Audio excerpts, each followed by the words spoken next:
uh, and of course parent. So I've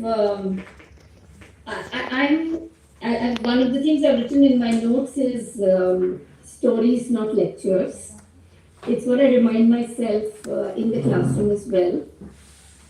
So I'll just elaborate a little bit on that. I am currently teaching in Ashoka University to undergrad students. My departments are the Department of Media Studies and Creative Writing. And I have also been a career media person. I started my career with NDTV in 1995. So for 13 years, I was working there in the news with Dr. Prannoy Roy and Radhika Roy. And 1995 was the year that private news started in India with a program called The News Tonight on Darshan. And later, 24/7 News came. So we had Star News, and then we had NDTV 24/7, and we had C and Ashtak. And most of us know, can remember the era changing from Darshan to private news, to the internet, and to the extraordinary clutter in the media at this moment. So in the golden years of private news, I was working with NDTV from 95 till about 2007.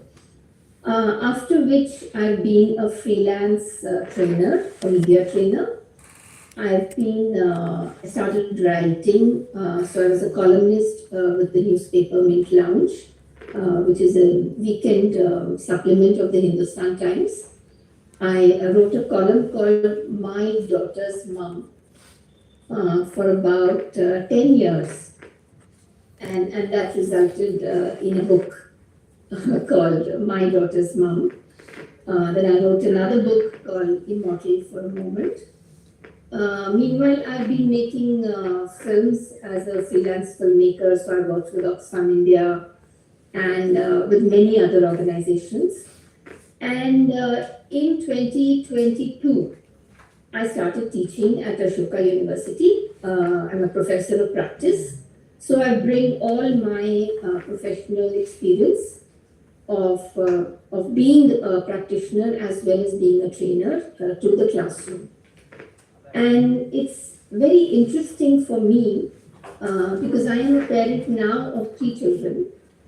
I've always been a parent of 3 children, but my 3 children, when I started writing the column My Daughter's Mom, were 3 years old and 2 years old and a newborn. And now when I'm teaching undergrad students in Ashoka University, I teach an age group from 19 to 22. And my own daughters are 22, 20, and 17. So, the children that we are raising at home and the children who are raising us at home are, their own peers are the young adults that I meet in the classroom. And I find that, that these connections for me then become very vital, very precious. Because when I'm in the classroom, I am not only responding to the 20, 25, 30 students who are in the classroom with me, I'm also thinking, I'm also thinking on what I was like as a student. Which one of them is me, which one of them is my brother, which one of them is really precocious but actually sitting on a mountain of creativity, if it's channeled right, who is very, very quiet but has actually got a very noisy mind full of ideas, just waiting to find a vent. Who is my best friend who may have, when we were in our undergrad years, been experimenting with drugs and alcohol and, seemed like really a child kind of lost and wavered and needing to be disciplined. But then grows out, recovers, heals, and becomes, a fabulous professional and a fabulous family person. I try to balance all of these experiences as I go into the classroom, and I'm going to speak largely from all of these experiences today. So I'll start, since Urmila and I are on the panel called What Can We Learn from Unschoolers? I'll start with the unschoolers in my family. So like I said, our daughters are 22, 20 and 17. And I'll start with what they're doing now and go back to how, what the journey has been like. The oldest, who's 22, she is an editor with a leading publishing firm in India. She's been interning and working with them now for about 2.5 years. So she started working early. She is, in a sense, the most accomplished but the least qualified of the children. She went to school till class 9, to mainstream schools till class 9. And that's when, that's the age she was when we chose unschooling as a family. So she did not take her 10th board, she did not take her 12th board, she did not go to college.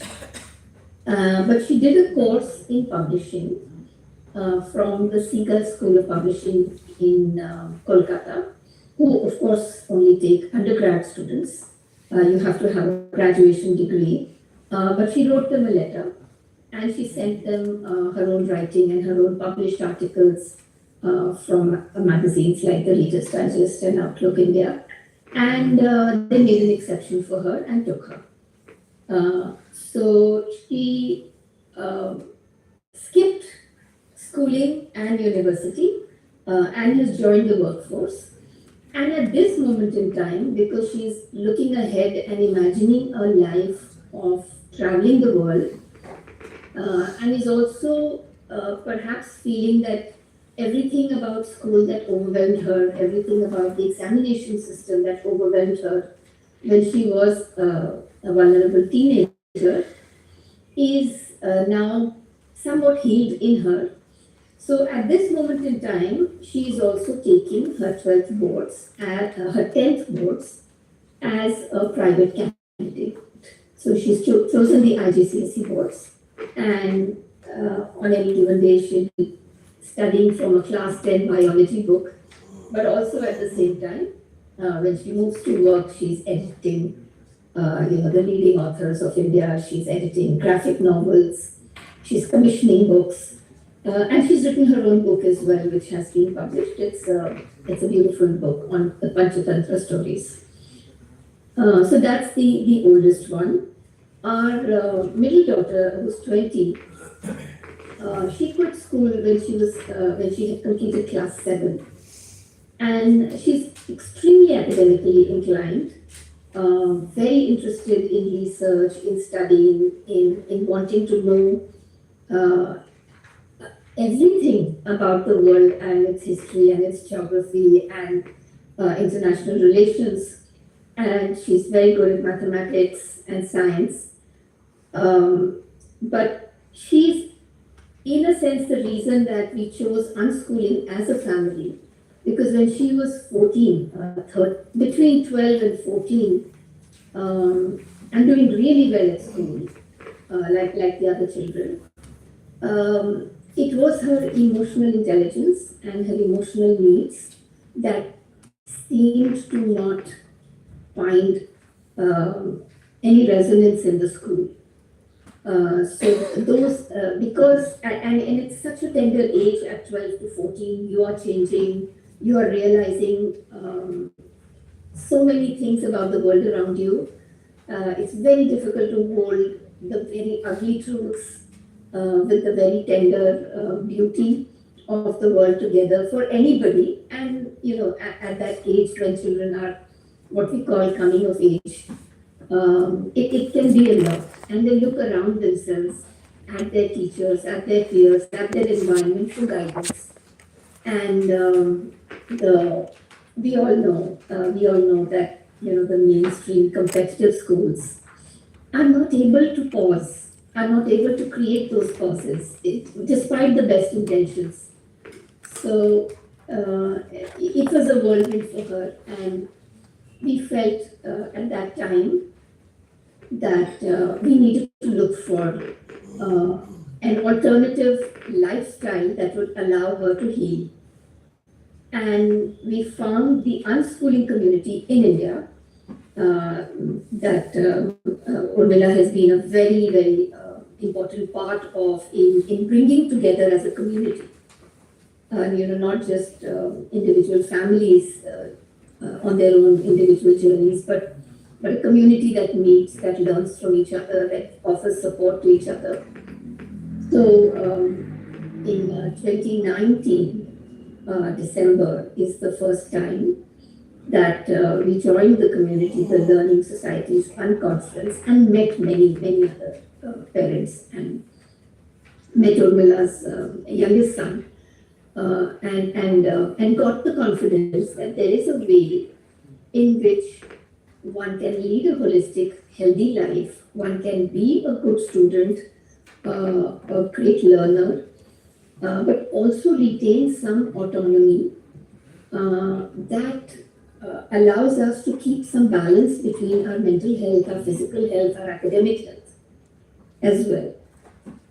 So it was at that time when, so our middle child then left school after she completed class 7, and she began to learn on her own.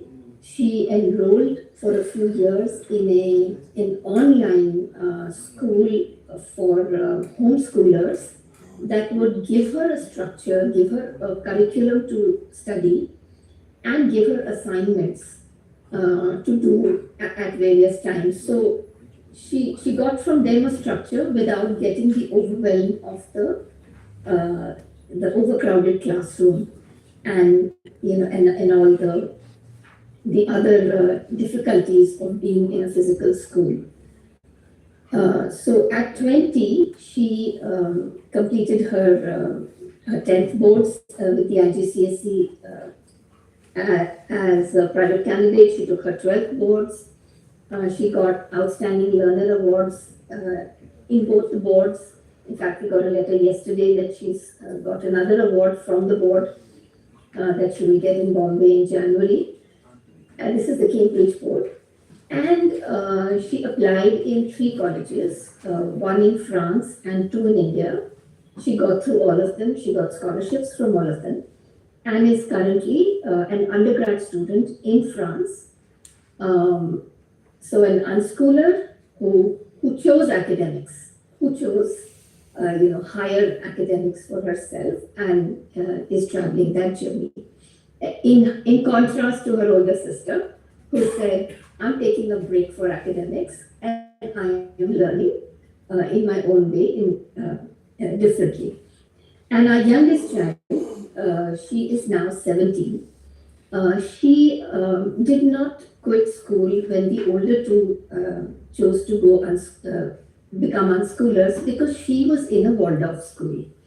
And I've been joining on and off over the last few days, and I know that many of the people here are running smaller schools, involved in alternate education, have been looking at many kinds of solutions to the large, big city mainstream school that has so many side effects, not very good side effects.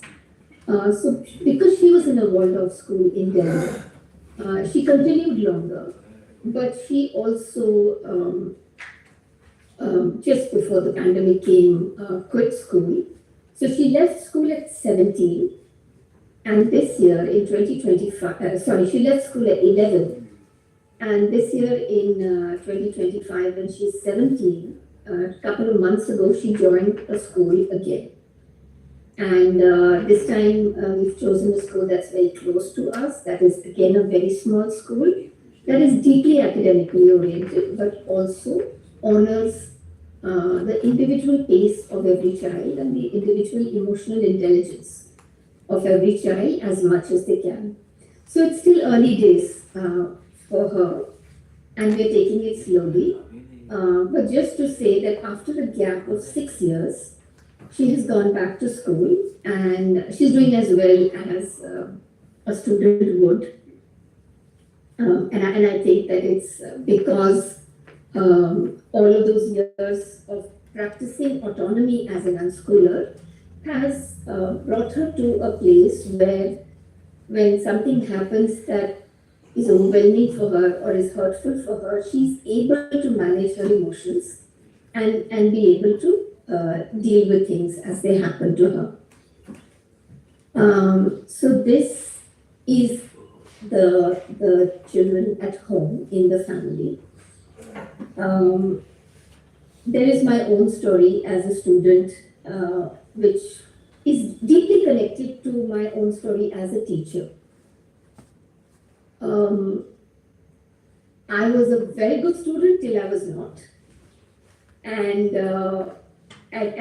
sometimes my mother would have a line that she would repeat, that till class 6 you were a very good girl, and फिर तुम खराब हो गई. And till class 6 I was in smaller schools, I was in smaller towns. We all know how the curriculum shifts between, as soon as children reach middle school, we all know how much we start talking about boards and careers and tumhara kuch nahi hoga and you must do subjects even if they don't work for you. And of course the emotional development of the child themselves. So now I finished somewhere in the middle of my school years. I decided that I was going to grow up and become a psychologist because I knew at the age of 12 and 13 that I really needed to meet a child psychologist. But in the 80s of India and in the middle class homes of India at that time, we really did think in terms of mental health. We didn't have the terminology and the tools to understand it.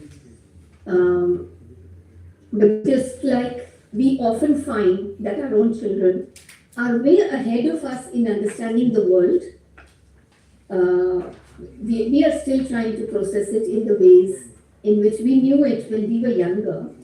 But children are living in the future, or what is the future for us. As a teenager, perhaps I was also understanding the world in a much more complex and difficult way than my parents could.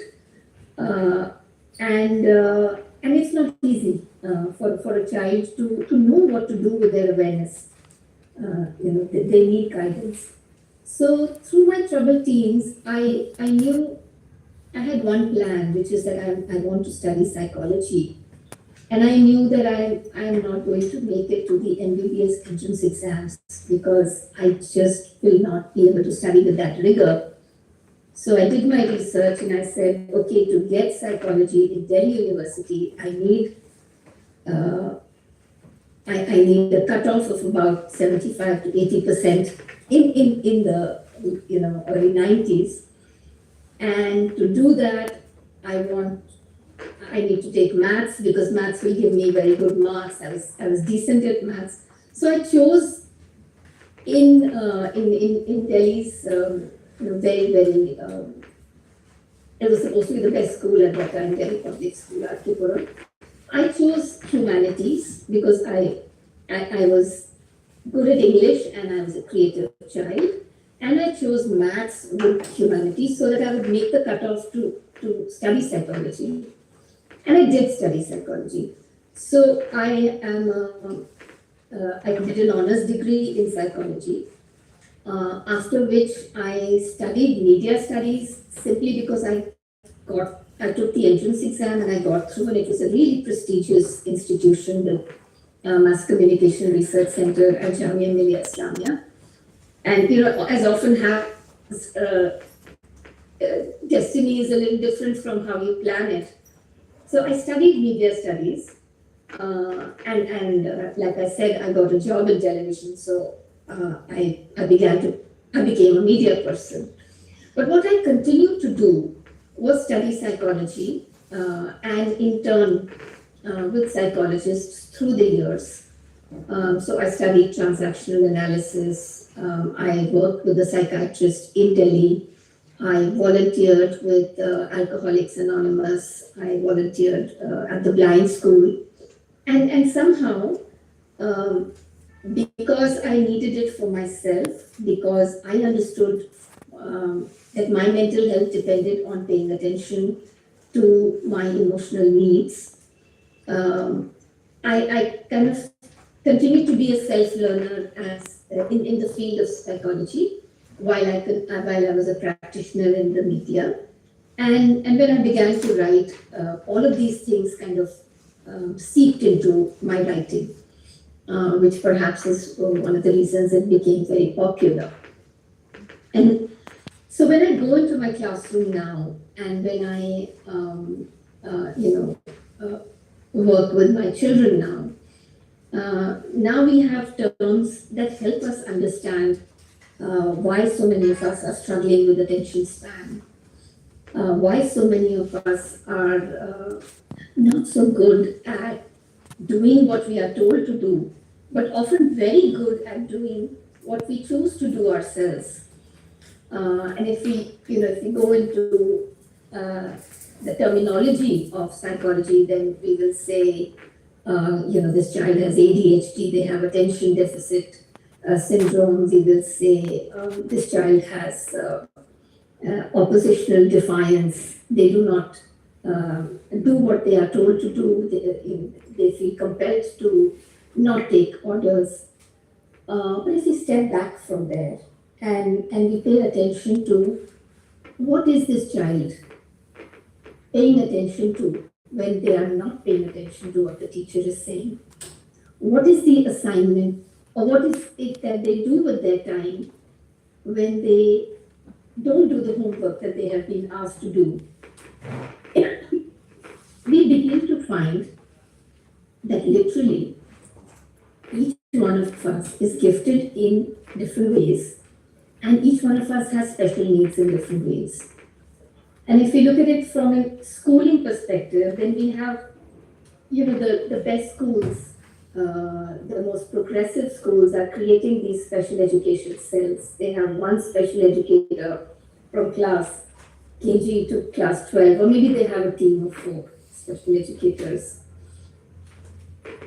From our experience in our own schools, and all of you are educators and many of you are parents, there is something that every child is very good at doing and enjoys doing. There's something that gives them energy, and there is something else that that leaks that energy out of them, that leaves them exhausted. And when we have large classrooms and very structured, regimented curriculums, it seems like very few children do well in it. And if we, speak, and when we